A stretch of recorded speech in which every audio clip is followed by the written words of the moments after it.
Salut, c'est Trado, je suis content de vous retrouver pour la mise à jour de l'analyse technique du CAC 40 et on va également analyser aujourd'hui Enertime qui est sur un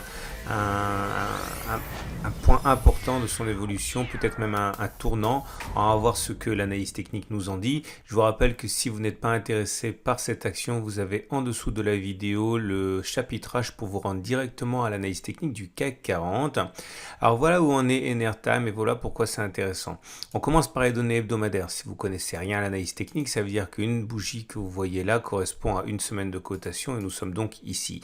Ce qui est intéressant à noter, c'est que nous sommes revenus sur une zone de support hebdomadaire importante ici, les 2,238. En effet, après avoir connu une baisse drastique depuis les plus hauts de près de 50%, 57 même, eh bien, on cherchait un endroit pour se redresser et cet endroit pourrait être celui-là. Ancienne résistance qui a été cassée, qui a changé de polarité et qui est donc potentiellement, théoriquement, devenu support. Ce qui est vraiment intéressant et c'est pour ça que j'ai repéré cette action pour vous, c'est que nous sommes à l'extrême limite de cette zone de support. Autrement dit, on n'a pas beaucoup de difficultés à mettre un stop loss, c'est-à-dire un niveau d'invalidation et de sortie du trade avec perte, puisque on a bien déjà transité à l'intérieur de cette zone de support. Bref, on ne sait pas si ça va rebondir, on ne sait pas si on peut espérer retourner sur les plus hauts, à savoir reprendre 128%, excusez du peu, mais en tout cas, on sait que le stop loss peut être quand même assez facilement maîtrisé, donnant un ratio gain-risque assez intéressant.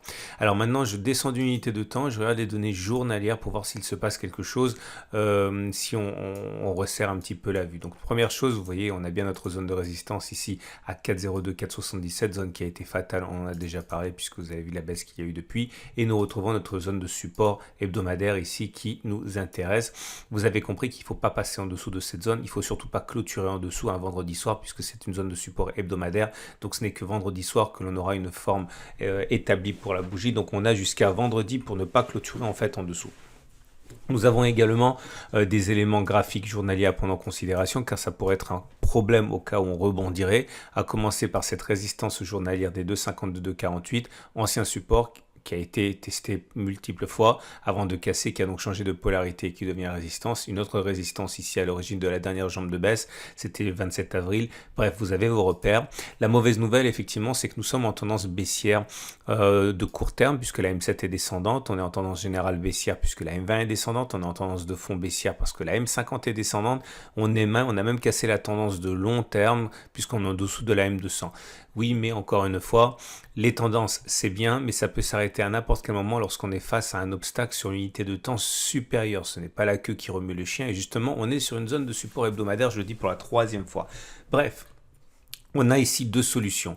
Si on est intéressé par Enertime pour des raisons qui sont fondamentales ou quoi que ce soit d'autre, on peut envisager un achat de deux manières. Solution numéro 1, on achète tout de suite, en profitant du fait qu'on a un stop loss qui est assez limité. Si on met le stop loss à 1,72, ça nous fait un stop loss qui est à 15%, oui, à peu près 15,6%. Alors 15,6%, ça semble beaucoup, mais c'est pas énormément, c'est assez classique, hein. Et puis surtout, si on revient par chance sur la zone de résistance hebdomadaire, on a un ratio gain-risque qui est absolument excellent puisqu'on peut doubler notre mise en notre investissement en étant un stop loss à 16%.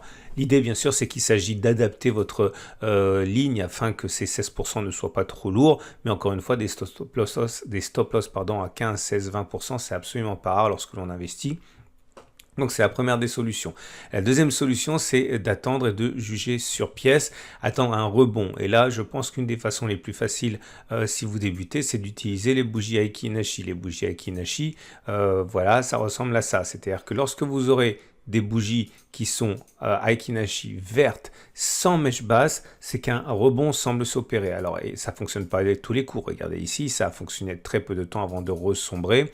Mais si on regarde ce qui s'est passé ici, par contre, vous voyez, c'est souvent le signe que quelque chose se construit. Je répète, des bougies vertes sans mèche basse, avec des mèches longues plutôt réduites, vous voyez. Donc, pas comme ça, mais comme ça. Ok. Et donc, si vous voyez apparaître ce genre de bougie sur votre graphique, vous pouvez décider éventuellement à ce moment et seulement à ce moment-là d'envisager d'investir sur Enertime. Le problème, bien sûr, c'est que le moment où ça arrivera, on se sera normalement, enfin non pas normalement, on se sera sans doute éloigné de la zone actuelle. Donc le stop loss serait plus large. Par exemple, on pourrait attendre facilement 20% de stop loss. Ok, mais encore une fois, c'est pas très inquiétant quand on considère ce qui a gagné éventuellement avec la perte potentielle. Vous voyez. Donc voilà, c'était l'élément que je voulais voir avec vous sur cette action. Encore une fois, c'est absolument pas un conseil, hein, mais si vous voulez investir de manière rationnelle, eh bien, vous avez peut-être une fenêtre ici pour le faire. Si votre intérêt a été, si votre curiosité a été piquée et que vous voulez regarder l'analyse du CAC 40 qui est quand même beaucoup plus compliquée et beaucoup plus technique et beaucoup plus intéressante, ça vient tout de suite.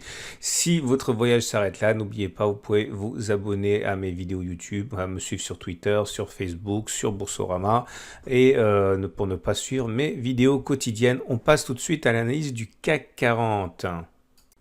Et c'est parti pour l'analyse du CAC 40 au registre des nouvelles qui ont pu justifier la progression de 0,35%. Aujourd'hui, on retrouve les déclarations conjointes de la Banque d'Angleterre et de la banque, enfin d'un représentant de la Banque centrale américaine. Pour les deux banques centrales, il n'y a pas de preuves, pas d'inquiétude, pas de soucis quant à l'installation de l'inflation sur le moyen terme. Ils pensent tous les deux que les signes inflationnistes que l'on voit actuellement sont uniquement dus à des pressions de court terme et que cela ne devrait pas s'installer dans la durée. Il n'en fallait pas davantage pour rassurer les investisseurs qui s'en sont pris une fois de plus à cette très importante résistance journalière. Mais attention, aujourd'hui est un grand jour puisque l'on arrive à clôturer au-dessus de cette zone des 6395 construite début mai et qui a résisté à moultes assauts depuis. Et regardez, pour une fois, non seulement on passe au-dessus, mais on passe au-dessus en clôture. Donc on peut théoriquement considérer que cette résistance journalière est battue en brèche. Le problème, et ça va être un petit peu le fil conducteur de cette vidéo, c'est que quand on regarde les volumes, c'est ici, je vais faire un zoom, les volumes sont en très forte diminution, tout simplement parce que les marchés allemands, mais pas simplement allemands, la Suisse aussi, etc., étaient fermés aujourd'hui, hein, lundi de Pentecôte. Donc on a eu vraiment des volumes faméliques. Quel crédit accordé à la bougie du jour, sachant encore une fois hein, que nous avons des volumes qui sont absolument pas significatifs. Donc malgré le fait que l'on ait cassé cette résistance, exceptionnellement j'exige une bougie de confirmation avant de vraiment y croire, parce que encore une fois, quand les bougies sont cruciales comme celle d'aujourd'hui, il faut que les volumes confirment, c'est quand même mieux, et là les volumes ne permettent pas de confirmer. C'est pour ça encore une fois que je ne backteste pas et je ne vérifie pas les indicateurs techniques aujourd'hui, parce que je ne sais pas, je ne voudrais pas non plus inciter certains à penser que nous avons un vrai signal, alors qu'encore une fois il manque les volumes pour avérer tout cela. Donc c'est très bien, mais on va attendre quand même la bougie de mardi pour confirmation. On a également la possibilité d'envisager dès à présent hein, un retour sur ce qui pourrait être une résistance trimestrielle à 6400, 6460, 6960 soit le prochain objectif. Autrement dit, une progression devant nous de 0,7% avec toujours la difficulté qui est qu'on n'a pas de résistance sur le DAX, on n'a pas de résistance sur les indices américains qui soient de cette nature, une résistance trimestrielle. Donc j'accorde une importance toute relative à cette résistance, puisqu'encore une fois, si les indices américains et allemands montent, eh bien par sympathie, le CAC montera également, résistance ou pas résistance, et on n'a pas de résistance pareille sur les autres indices, vous l'avez compris. Et donc du coup, on se retrouve avec les coups des franges pour gagner, et ça aura également son importance plus tard pour le plan de trade, 0,8% à minima. Alors, le chandelier japonais du jour est un bon chandelier japonais. Comme le chandelier de vendredi, il termine plutôt dans la partie haute, il est vert, donc c'est plutôt bien. Ça invite à considérer que l'on aille plus haut et plutôt que l'on ait fait les plus hauts. La bougie, justement, Aiki Nashi montre que là aussi c'est bien, et en ce sens, hein, la bougie de vendredi nous alertait sur la possibilité de continuation de la hausse, puisque comme vous pouvez le voir, le chandelier de vendredi est un chandelier haussier sans mèche basse. Le chandelier de lundi est également un beau chandelier sans mèche basse qui termine plutôt qui termine dans le dernier quart. On avait déjà backtesté ça. On avait vu que lorsque la clôture se fait au-dessus du niveau des 23,6% de Fibonacci, il y avait de fortes chances pour que l'on continue de progresser. C'est le cas sur cette bougie, donc c'est très encourageant. Regardez d'ailleurs le 3-line break, et là ça aussi hein, ça allait dans le sens des statistiques, on a déjà backtesté ça. Comme vous le savez, lorsque l'on inscrit un premier bloc vert après une série rouge, même si la série c'est que deux blocs, eh bien il est très rare qu'on n'ait pas un deuxième bloc vert derrière. On a déjà backtesté, je ne vais pas refaire ce backtest là tout de suite, mais vous voyez que lorsque l'on est en place du rouge ou vert, il est exceptionnel qu'on fasse rouge, vert, rouge. C'est généralement rouge, vert, et puis encore du vert, et en ce sens la bougie, enfin le bloc du jour ne doit pas surprendre. Et ce qui nous amène donc aux éléments techniques. Alors les éléments techniques sont les suivants. Nous avons pour commencer la moyenne mobile à 7 jours qui est ascendante, donc ça veut dire que la tendance de court terme elle est haussière. On récolte les fruits du très beau non croisement haussier M7 M20 qu'on avait évoqué en son temps et qui fonctionne bien, vous voyez, c'est quand la M7 fait semblant d'aller croiser la M20, mais qui finalement ne le croise pas et repart plein nord. Ça fait 3 bougies finalement vertes hein, qui sont assez intéressantes, et 2 bougies qui accompagnent le non-croisement haussier, donc c'est pas mal, il n'y a aucune raison pour que ça s'arrête. Hein. Et nous avons également la moyenne mobile à 50 jours qui atteste que la tendance de fond est haussière, puisqu'on est au-dessus de cette M50 qui monte, la moyenne mobile à 200 jours qui est haussière également, et qui montre que la tendance de long terme est haussière. Où elle est ma M200, ben, je l'ai enlevée par erreur, mais en tout cas bon, elle est là, elle est haussière, elle est là, et j'espère la voir. Voilà, elle est là. On a les bandes de Bollinger qui ont un statut un petit peu hybride, hein, c'est vraiment pas clair, mais une chose est sûre, c'est que ça descend pas. Et comme ça descend pas, on n'est pas en situation de parallèle baissière, c'est entre neutre et haussier.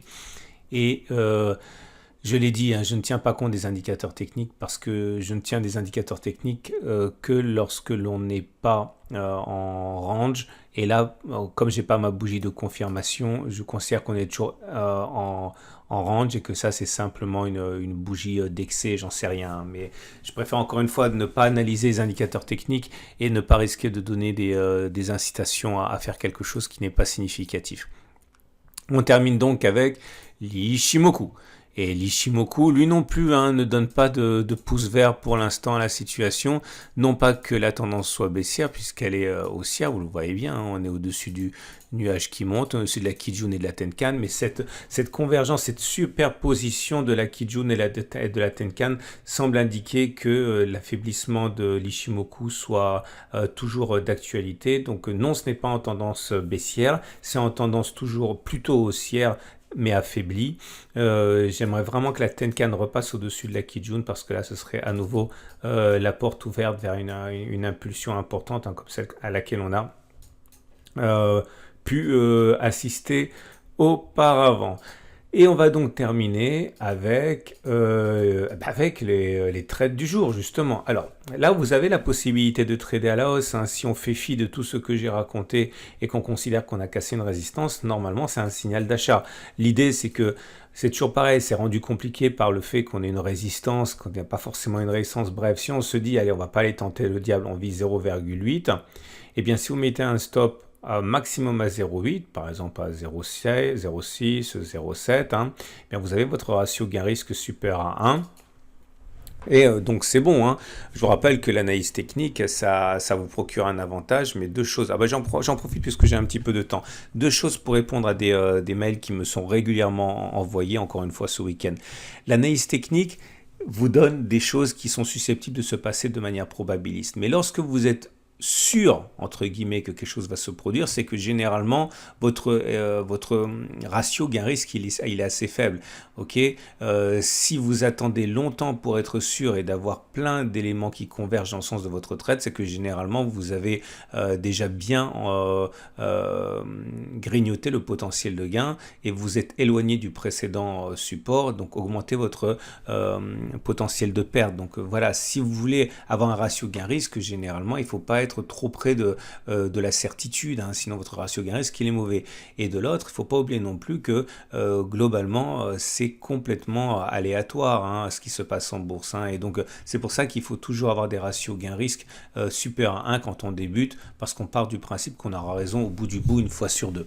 Bref, c'est pour ça que j'ai dit qu'on peut viser 0,8, mais il ne faut pas que le stop loss il soit supérieur à 0,8, donc voilà, 0,5, 0,6, c'est pas mal, hein. Puis c'est un signal haussier de casser la résistance, hein.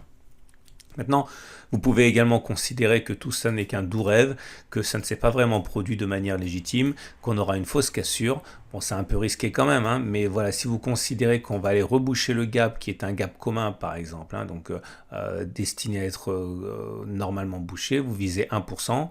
Si vous mettez un stop, voilà, par exemple, moi, j'aime bien le mettre quand même derrière une résistance, et là on est un peu limite là. Mais imaginons que ça monte un petit peu demain sous l'impulsion des marchés américains.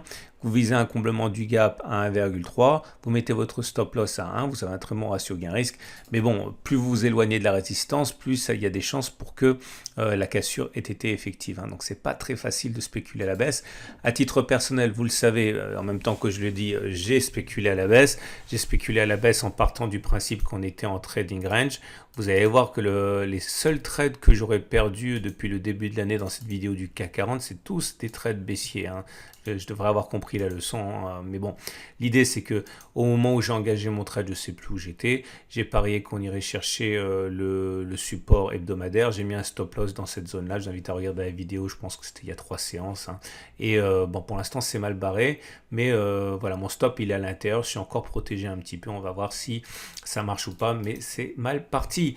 Je vous souhaite une excellente journée. Je vous invite à regarder à la fin de cette vidéo l'analyse technique de moyen terme, la préparation de la semaine de trading sur les indices, l'analyse technique de l'or qui a de plus en plus de succès parce que forcément l'or gagne beaucoup de terrain dans cette période d'incertitude et pré-inflationniste apparemment. Je vous dis à demain pour la mise à jour.